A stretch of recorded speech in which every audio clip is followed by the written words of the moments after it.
Hello everyone အားလုံးပဲမင်္ဂလာပါဒီနေ့ကတော့ pick a line လေးပဲပေါ့နော် pick a line reading လေးကိုမှဒီအခြေရေးနဲ့ပတ်သက်ပြီးတော့ကြည့်ပေးချင်ပါတယ်ဒီအခြေရေးနဲ့ပတ်သက်ပြီးတော့ပေါ့နော်ဘယ်လိုကောင်းစင်လေးနဲ့ကြည့်ပေးချင်တာလဲဆိုတော့ကိုတစ်ဖက်လူပေါ့နော်ကိုနဲ့ဆက်နေတဲ့လူအဲ့ဒီလူကပေါ့နော်ကိုကြိုက်နေတဲ့သူတော့မဟုတ်ကိုနဲ့ပေါ့နော် situation ရှစ်လိုမျိုးဆက်နေတဲ့သူကကိုဘယ်လိုခံစားချက်ရှိလဲရှစ်ဆက်သွားတဲ့လားပေါ့နော်အဲ့ဒီဟာနဲ့ပတ်သက်ပြီးကြည့်ပေးမှာဖြစ်ပါတယ်ဆိုတော့တခုပြောချင်တာကပေါ့နော်ဒီ reading လေးကcommitted relationship ပေါ့နော်ရှိနေတဲ့လူရဲ့အတွက်ရည်ရွယ်တဲ့ဒီ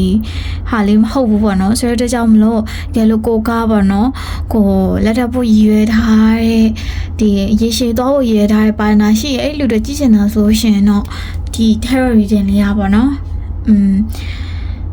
အဲ့အတော့ရည်ထားမဟုတ်တဲ့အတွက်ကြောင့်မလို့အဲ့အလေးကိုပေါ့နော်တတိချစီချင်ပါတယ်ဆိုတော့ tarot pick a point ဆိုတော့pick a point ယူဖို့အတွက်ပေးမယ်ပေါ့နော်ဆိုတော့ pick a point အတွက်ဒီဟာလေးကpie one အနေနဲ့ရှိမယ်ပေါ့နော်ကြွားမယ်ဆိုရင်တော့ကိုယ်ရင်လောက်ထားရပါတော့pie one အနေနဲ့ရှိပါမယ်ဆိုတော့ pine တူသမားလေးတွေကကြတော့ဒီဟာလေးရှိမယ်ပေါ့နော် so if you like this one choose pine tool ပေါ့နော်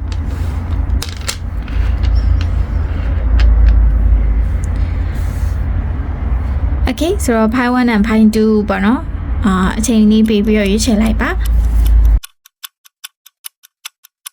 အဲ့ဆိုတော့ pine 1လေးကိုအရင်သွားကြမှာလေ pine 1သမားလေးရဲ့အတွက်pine လေးအရင်ဆွဲပေးကြမှာလေပေါ့နော်ဆိုတော့တစ်ဖက်လူကဒီ page follower လေးနဲ့ပတ်သက်ပြီးပေါ့နော်ဒီ page follower လေးနဲ့ပတ်သက်ပြီးဘယ်လိုခံစားချက်ရှိလဲပေါ့နော် and ရှစ်ဆက်သွားတယ်လားပေါ့နော်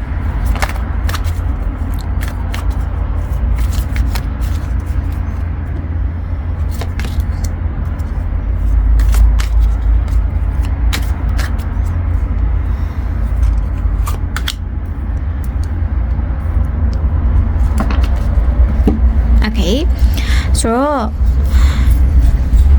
ဖိုင်ဝမ်သမားလေးတွေ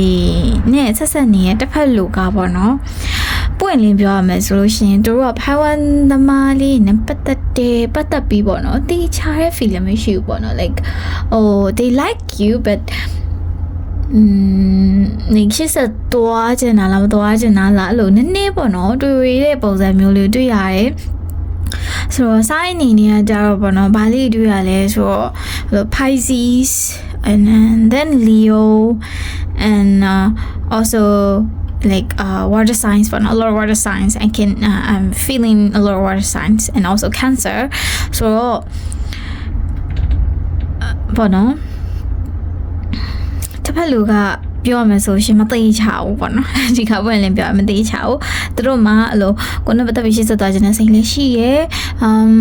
တခါလေးကြာမသွားခြင်းနဲ့စိတ်လည်းရှိရဲဆိုတော့သူတို့ move ပေါ်မှာအရင်မူတည်နေရပေါ့နော်ဆိုတော့မိခြင်းနဲ့မိကွန်ကပေါ့နော်ဒီအားပေါ့နော်ကို effort ထုတ်ဖို့အတွက်တန်ရလာကြတယ်မိကွန်လေးပြန်ပြီးတော့တစ်ဖက်ပိုင်းဝမ်းလေးကိုစဉ်းစားကြည့်စေချင်တယ်ပေါ့နော်ဆိုတော့ရှစ်ဆက်သွားအဆင်ပြေမလားဆိုရဲကတ်မှာပေါ့နော် no လုံးဝမပြေနိုင်ဘူးပေါ့နော်လုံးဝမပြေနိုင်ဘူးဆိုရဲဟာကလေသူနဲ့ကိုနဲ့ကြားရဲကပြောရသူနဲ့ကိုနဲ့ကြားရဲအချိတ်ဆက်ကတိတ်ပြီးမမိဘူးပေါ့နော်ဒီခါလေးမှာသူကိုပြောချင်တဲ့အဓိပ္ပာယ်နားမလဲဘူးကိုဘယ်လိုပြောရမလဲဘယ်လိုသွားချင်လဲဘယ်လိုလုပ်ချင်လဲဆိုတာကိုသူ့ကိုပေါ့နော်အဲ့လိုလုံးဝမပြောပြသူနားမလဲဘူးကိုယ်စိတ်ကိုနားမလဲတဲ့အထဲမှာသူပါရဲပေါ့နော်သူကဆိုတော့နောက်ပိုင်းဆက်သွားမယ်ဆိုရှင်လည်းကိုအဲ့ဒါနဲ့ပတ်သက်ပြီးစိတ်ပင်ပန်းရမှာပေါ့နော်ဒီမှာပေါ့နော်အကုန်လုံးမြင်ရတယ်လို့ပဲပေါ့နော်ဒီမှာစိတ်ပင်ပန်းရမှာဆိုရဟာမျိုးလေးတွေ့ရရဲပေါ့နော်ဆိုတော့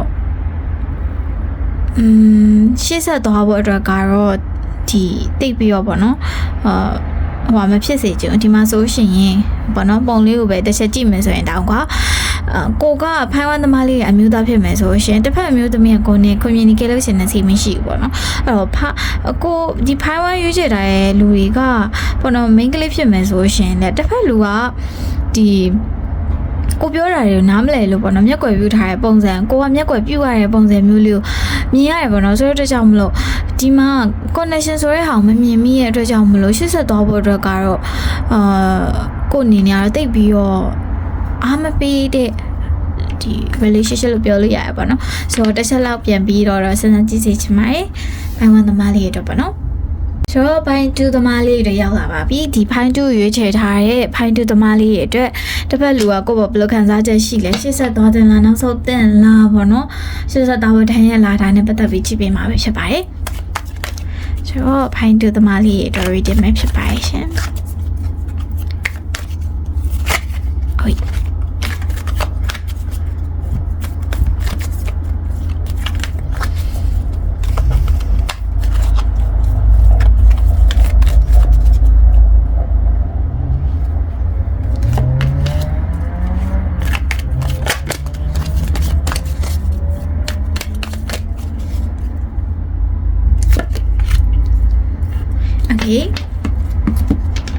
ဆိုတော့ဘိုင်း2သမားလေးပေါ့နော်ဘိုင်း2သမားလေးအတွက်တစ်ဖက်လူရဲ့ခံစားချက်ပေါ့နော်ဆိုတော့ဒီမှာကြည့်ရတဲ့လောက်ပေါ့နော်တစ်ဖက်လူကလို့ဘိုင်း2သမားလေးနဲ့ဆက်နေရပေါ့နော်အဲ့ဒီလူကဒီသူ့မှာပေါ့နော်အချင်းနဲ့ပတ်သက်ပြီးတော့နည်းနည်း trauma လေးရှိရသူလေးပုံစံမျိုးလိုမြင်ရတယ် trauma ရှိရသူတော့မဟုတ်ပါနော်တိတ်ပြီးတော့ဟိုရင်မဖွင့်ပေးတတ်တဲ့လူမျိုးပေါ့နော်ပြောရမယ်ဆိုရှင်နည်းနည်းအဲ့လူကိုအဲ့လူနဲ့ပေါ့နော်အရန် close ဖြစ်သွားဖို့အတွက်ကခက်ခဲပုံစံမျိုးလေးတွေ့ရတယ်ဟိုဘယ်လိုပြောရမလဲသူကသူ့စိတ်ကိုပေါ့နော်အပြည့်အဝမဖွင့်ပေးတတ်တယ်ပေါ့နော်လွယ်လွယ်နဲ့မဖွင့်ပေးတတ်တဲ့လူမျိုးဆိုတဲ့ပုံစံမျိုးတွေ့ရတယ်ပြီးတော့ဒီဘိုင်းတူလေးကိုလည်းဒီကိုပဲလွယ်လွယ်နဲ့မဖွင့်ပေးထားဘူးပေါ့နော်အခုချိန်ဒီကိုပဲဘယ်လိုပြောရမလဲလုံးဝမဖွင့်ပေးထားဘူးတချို့လူတွေကကြာတာသူတို့ရဲ့မအတိတ်က trauma တွေကြောင့်တချို့လူတွေကြာတော့လဲသူတို့ရဲ့ type ပေါ့နော်အဲ့လိုပုံစံမျိုးလေးတွေ့ရတယ်လူတယောက်ကိုလွယ်လွယ်နဲ့မဖွင့်ပေးရတဲ့လူမျိုးတွေ့ရတယ်ဒီမှာလဲဗာတွေ့ရလဲဆိုတော့ Leo energy တွေ့ရတယ် Fire sign energy ကအများဆုံးပဲပေါ့နော် Leo Sagittarius and Fire sign energy အရင်များရပေါ့နော်နည်းနည်းဟို Earth sign ကိုလည်းတွေ့ရတဲ့ကြောင့်မလို့တစ်ဖက်လူကဒီပေါ့နော်လေစကားရတော့တဲ့ကောတစ်ဖက်လူကအဲ့လို sun sign နဲ့ moon sign မှာ earth and fire ဆိုရင်တော့တေးကြရပေါ့နော်တစ်ဖက်လူလုံးဝကိုစိတ်ခံဘယ်လိုပြောရမလဲသူ့ဘက်ကအပြည့်အဝမဖွင့်ပေးဘူးဆိုတဲ့ပုံစံမျိုးအခုတတိမဖွင့်ပေးနေသေးဘူးဆိုတဲ့ပုံစံမျိုးတွေ့ရတယ်ပေါ့နော်ဒါကတော့အရင် strong ဖြစ်တဲ့ပေါ့နော် strong ဖြစ်နေမြင်ရတဲ့ design တွေကိုပဲပြောတာပေါ့နော်ကိုနဲ့ဘယ်လိုပြောရမလဲ resonate ဖြစ်လို့ရှိရင်ဒါကိုအတွက်ပဲပေါ့နော်ဆိုတော့ဒီ relationship ကိုဆက်သွားတင်လာပေါ့နော်ဘိုင်ဒူလေးအတွက်ဝန်တာစရာတဲ့တင်က yes you should ပေါ့နော် you should and ဘယ်လိုပြောရမလဲညလေးချက်ရှိရပေါ့နော်အဲ့လူကသူကလေဘာလို့မဖွင့်ပေးရလဲဆိုတော့သူကဘယ်လိုပြောရမလဲအဲ့လိုမျိုးစိတ်တကယ်ဖွင့်ပေးလိုက်ပြီဆိုလို့ရှိရင်ပေါ့နော်အဆုံးစွန်ထိသွားတတ်တဲ့လူမျိုးဆိုတဲ့ပုံစံမျိုးလို့လည်းမြင်ရတယ်ပေါ့နော်ဆိုတော့ကြောင့်မလို့ဒီလူပေါ့နော်ကိုဘယ်လိုပြောရမလဲဒီလူစိတ်တွေကိုပေါ့နော်ရအောင်ဝင်သားနိုင်မယ်ဆိုရှင်သူကပေါ့နော်ကိုတော်တော်လေးကိုမှဘယ်လိုပြောရမလဲသူ့ရဲ့အနာဂတ်တွေဆွဲခေါ်သွားမယ်လူမျိုးကွာဒီလားဆိုတော့တခုရှိတာဘိုင်းလူသမားလေးတွေတစ်ဖက်လူပေါ့နော်ကွာအပျော်ပဲတွဲချင်တာရှိတတ်တယ်လေရှိတတ်တယ်ပေါ့နော်အပျော်ပဲတွဲချင်တာအပျော်ပဲအဲ့လိုမျိုးအရင် serious ဖြစ်တဲ့ relationship တွားချင်တယ်မျိုးမဟုတ်ဘူးဆိုရင်တော့အခုဒီတူလုံးကအပြေးဝမဖွင့်ပေးသေးတဲ့အနေမှာကိုထွက်သွားတဲ့နေပေါ့နော်ဘာလို့လဲဆိုတော့တစ်ဖက်လူကအဲ့လိုမျိုးအရင် deepပေါ့နော် seriously သွားရတဲ့လူဖြစ်တဲ့ကြောင့်မလို့ကိုကသာအဲ့လိုမျိုးဟိုစိတ်ထဲမှာမဖြစ်ပဲနဲ့ပေါ့နော်ဆက်သွားမယ်ဆိုရှင်တစ်ဖက်လူတွေ့တဲ့ရရနိုင်နေပေါ့နော်ကိုတော့လည်းမကောက်သူတော့လည်းမကောက်ဖြစ်တတ်တယ်ဆိုတော့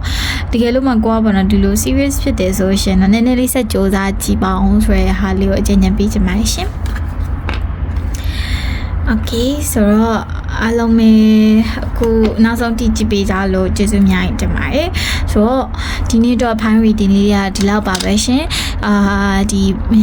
ကိုနဲ့ဘောနော် resonate ဖြစ်တယ်ဆိုရှင် please like and also follow my page ပါ and ပြီးသွားလို့ရှိရင်ဒီဘောနော်ကိုနောက်ထပ်ကြည့်စေချင်တဲ့အကြောင်းအရာလေးကို comment မှာလည်းရေးပေးခဲ့ပါအောင်အဲ့ဒါဆိုလို့ရှိရင်နောက် pick up by reading တော့ဘောနော်ကျွန်မနေထည့်ပြီးတော့ကြည့်ပေးလို့ရတယ်ဘောနော်နောက်ပြောလို့ရှိရင် free section လေးလည်းပေါ့နော်ပြီးလို့ရှိရတဲ့ကြောင့်မလို့follow ထားပြီးတော့ပေါ့နော်